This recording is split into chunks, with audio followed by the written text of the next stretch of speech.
नमस्कार, मैं हूं आपका दोस्त विजय विद्रोही और आप देख रहे हैं हमारा खास कार्यक्रम विजय फैक्टर। तो प्रधानमंत्री नरेंद्र मोदी लाल किले की प्राचीर से 12वीं बार बोले। इस बार रिकॉर्ड तोड़ 103 मिनट का भाषण रहा। लेकिन एक बड़ी खास बात ये रही कि पिछली 11 बार के भाषण में जिस आरएसएस के आर तक का जिक्र नहीं किया था, उसकी शान में कसीदे पहली बार प्रधानमंत्री नरेंद्र मोदी ने पढ़े। महात्मा गांधी का नाम नहीं लिया, लेकिन श्यामा प्रसाद मुखर्जी को याद किया और कहा कि संविधान को बचाने की दिशा में उन्होंने वो अपने प्राणों की आहुति दी थी।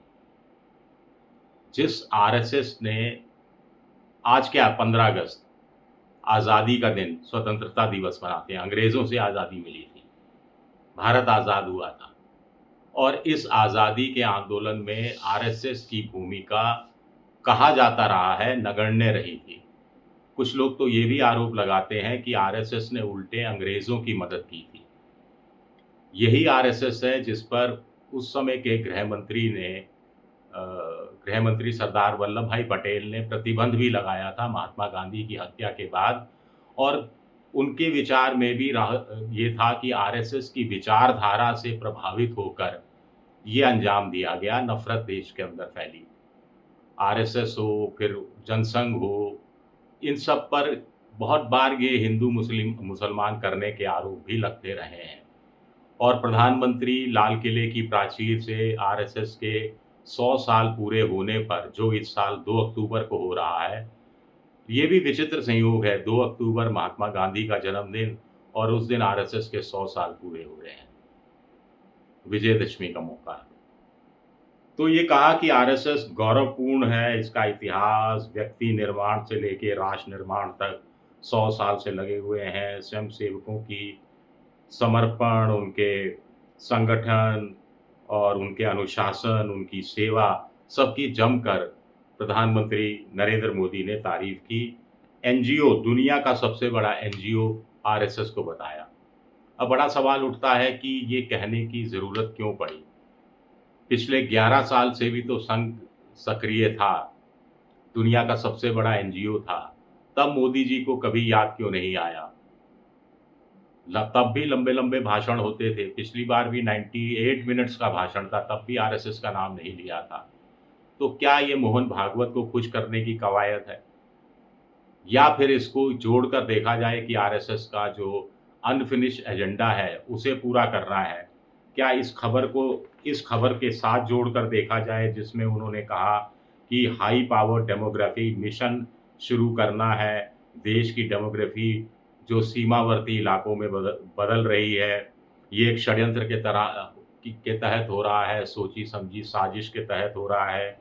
घुसपैठिए हमारी बहन-बेटियों को निशाना बना रहे हैं, हमारे युवकों की नौकरियाँ छीन रहे हैं, आदिवासी इलाकों में ज़मीनें छीन रहे हैं। तो क्या पश्चिम बंगाल के लिए बीज बो दिए गए हैं अभी से और इसकी फसल बीजेपी काटेगी और आरएसएस मदद करेगा? राष्ट्रीय अध्यक्ष बीजेपी को चाहिए, 1.5-2 साल से मामला अटका हुआ है। संघ बीजेपी मोदी की तरफ से दिए गए नाम अस्वीकृत कर देता है, ऐसी खबरें आती रही हैं और संघ के जो प्रस्तावित नाम होते हैं, उससे मोदी जी, अमित शाह जी सहमत नहीं होते।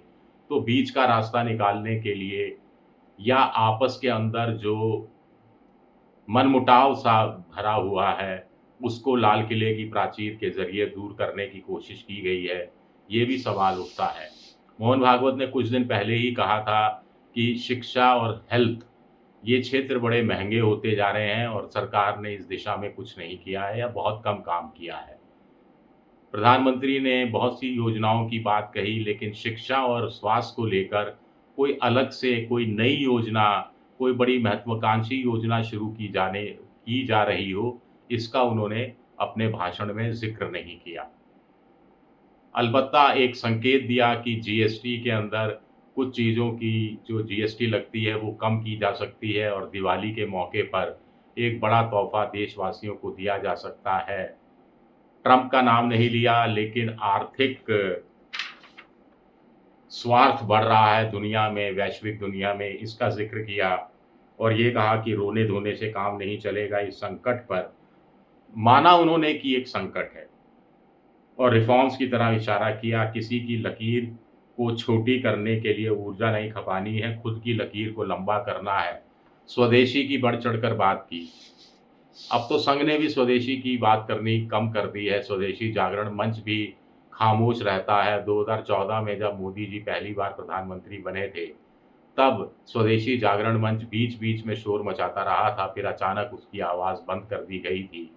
खबरें इस तरह की आई थी कि संघ ने ही कहा कि जो मोदी जी चाह रहे हैं, जो कर रहे हैं, उनको करने दिया जाए और टोका-टकी नहीं की जाए। तो अब मोदी जी को ट्रंप काल के बाद, ट्रंप काल के दौरान हम कह सकते हैं, स्वदेशी याद आ रहा है। लेकिन बार-बार यही सवाल उठ रहा है कि संघ का नाम लेना, महात्मा गांधी का नाम नहीं लेना और बड़ी चतुराई से संविधान पर ज़्यादा ज़ोर देना। जय जवान, जय किसान, जय विज्ञान की बात उन्होंने कही, लेकिन जय विज्ञान में एक चीज़ सेमीकंडक्टर की जो बात कही, वो बहुत सारे लोगों को गले नहीं उतर रही कि फ़ाइल लटका दी गई थी, भटका दी गई थी, अटका दी गई थी।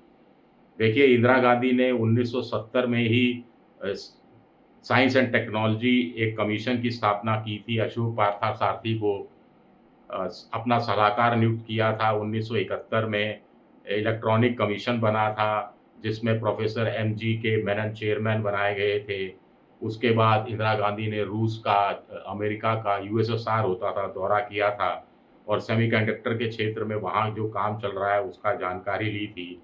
यूएसए ने, मोदी जी ने कहा कि दुनिया जब सेमीकंडक्टर का नाम भी नहीं जानती थी, लेकिन 1956 में यूएसए में और 1958 में चाइना में उस समय की टेक्नोलॉजी के हिसाब से सेमीकंडक्टर पर काम शुरू हो गया था और उत्पादन भी शुरू हो गया था।